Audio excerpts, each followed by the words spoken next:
Today on Works Workshop, I'll show you how to make this simple pencil holder with 1/4" oak and mitered corners.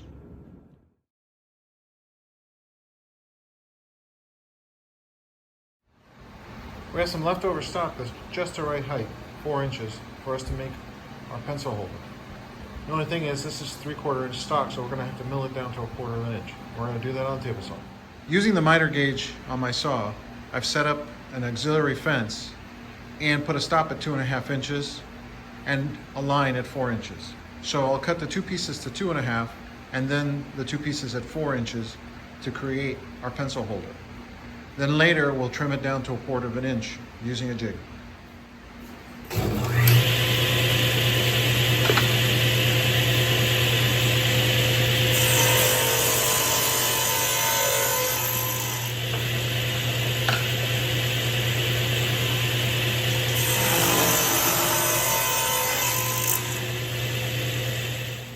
I know in that last shot I said 4 inches, but we really want 3.5 inches based on what we have in our drawing. So here we go, 3.5 inches.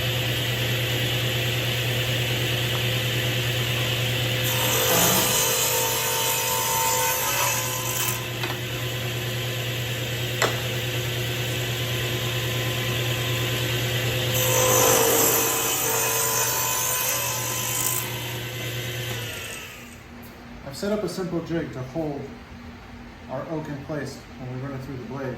It simply has a stop and enough room to clamp it. We'll cut this in 2 parts.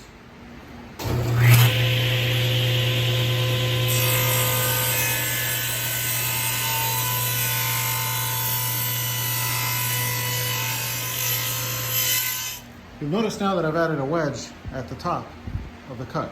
If I didn't do that, the clamp would force the board out and we wouldn't get a straight cut.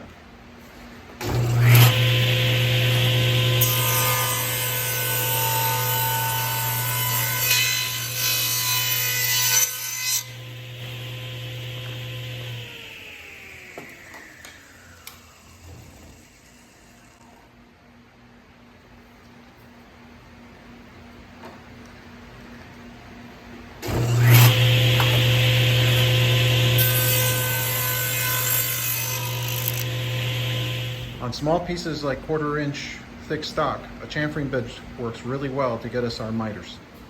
With our bit set in the fence on the router table, we've created this sled to hold the piece in place. So it's nice and steady, and we can put pressure down on it and push it with the miter gauge.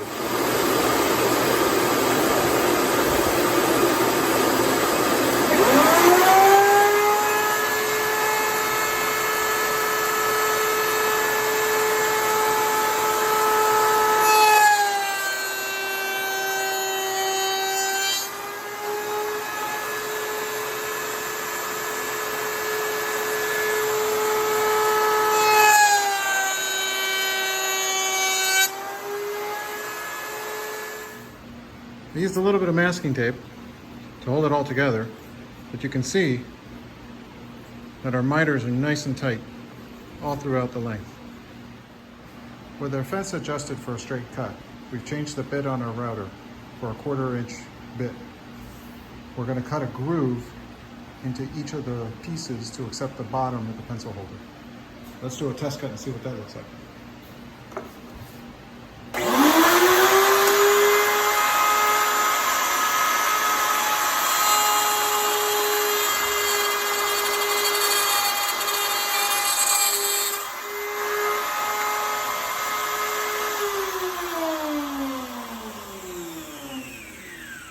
So you can see we cut out a nice groove in our board. I went ahead and marked the bottoms of all the pieces with chalk to make sure that I set them all in the right spot.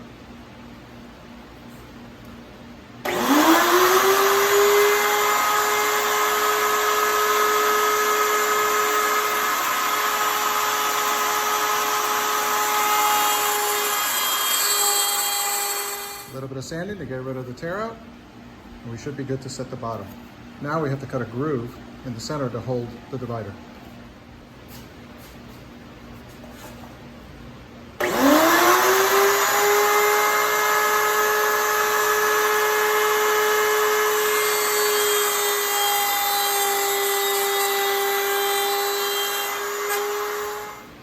Using the table saw and my block plane, I went ahead and shaped the piece for the bottom and for the side.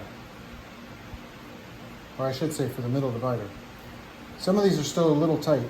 And the way to fix them is you just take your block plane and write it along the edge. Alternatively, you can use some sandpaper and run the piece across the sandpaper to soften that side. You don't want to do too much of that because if it's too loose in the space, it'll rattle when the piece is built. So if I grab this and I fold it in on itself, see it's a little snug, and that's good.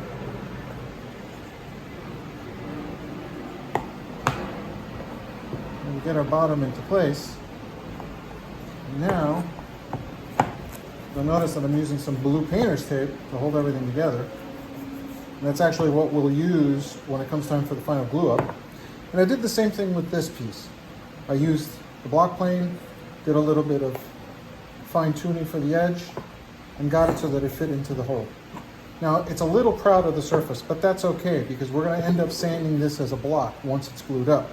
But because of its size, we're going to have to work on all the interior edges first. That means sanding, staining, and then we'll glue it up, and then we'll work on the outside.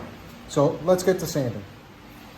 Given the size of the pieces, I could have gone ahead and used my orbital sander to try to get those smooth.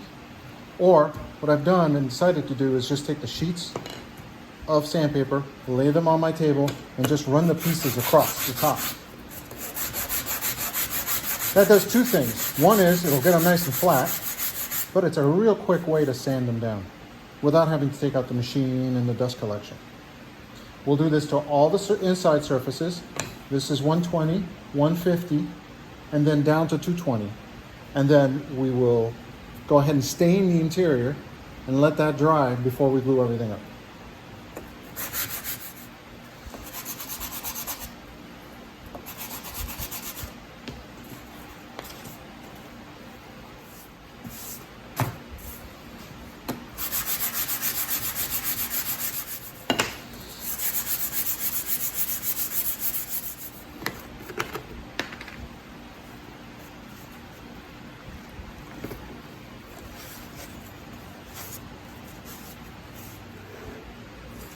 As I do this, I'm checking the wood to see if there's any other saw marks.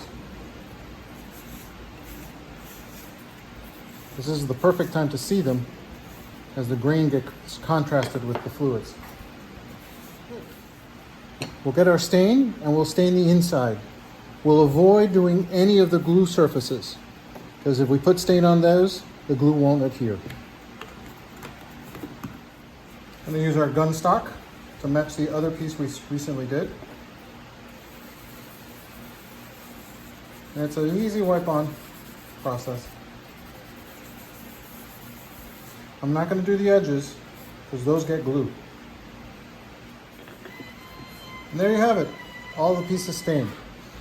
Now this is the center portion, and since we don't want it to be sitting on its side, I'm just going to pop it into one of the corners and just have it stand up. Now we're going to let this dry before we glue everything up. Our pieces have dried enough that we can start assembly. We're going to use some masking tape to hold all the pieces together and act like a clamp.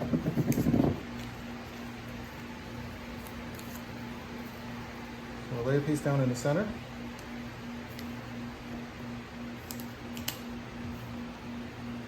And then matching the miter, we just roll our way across. Not too concerned about the very end, we'll glue that up from this side.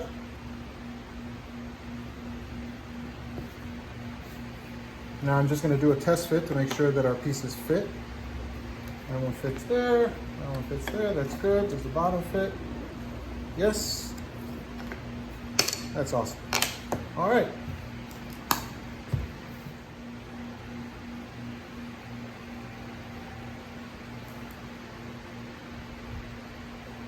Again, that glue on the bottom is just holding it in place, keeping it from moving. Now I'll put glue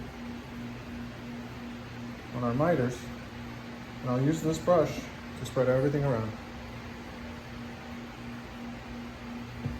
You'll notice I haven't put any glue in the center yet, we'll put that piece in a little later.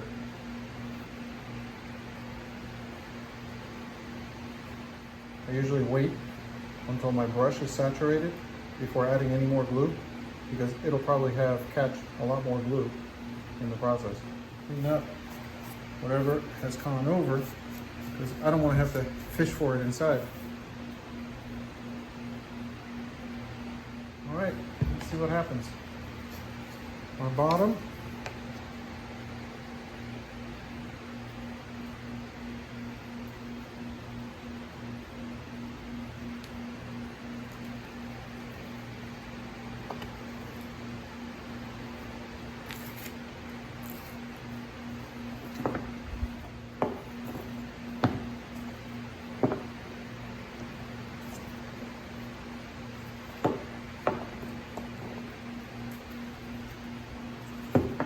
Using my brush, I'm going to apply glue inside the groove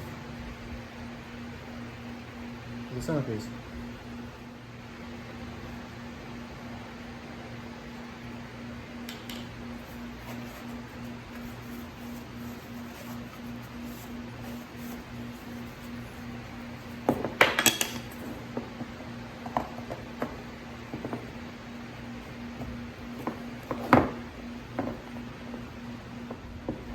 There we have it. I will let it set overnight so that the glue dries really well. And we'll sand it and stain it. We took it out of the clamps, you can see, nice and solid. Now what we're going to do is sand it.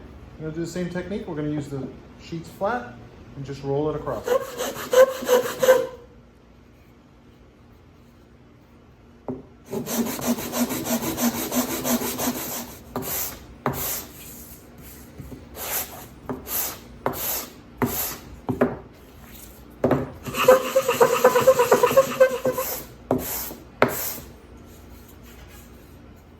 Now I'm just going to knock off the corners.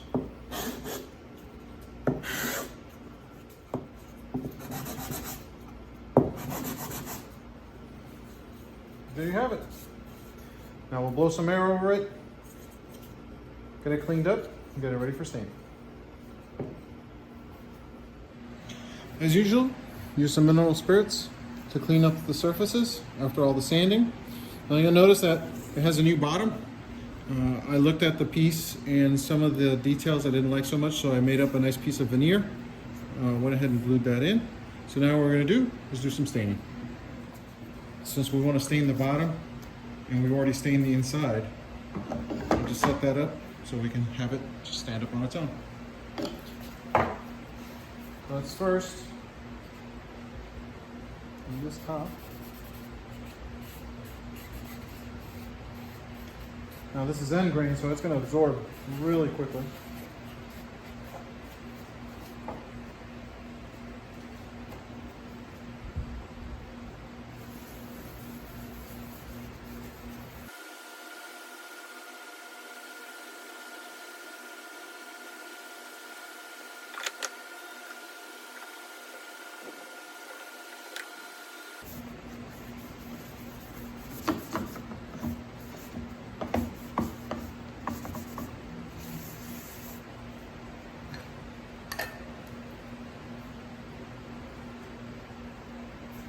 Now it'll just dry overnight. And here it is. Quite simple now that the stain has dried. We could cover in polyurethane, but I think we're going to leave it just with the stain. It's really not going to get that much wear and tear. And it's perfect for any kind of markers or pencils or pens. Join me next time to see what else we'll build on Rick's workshop.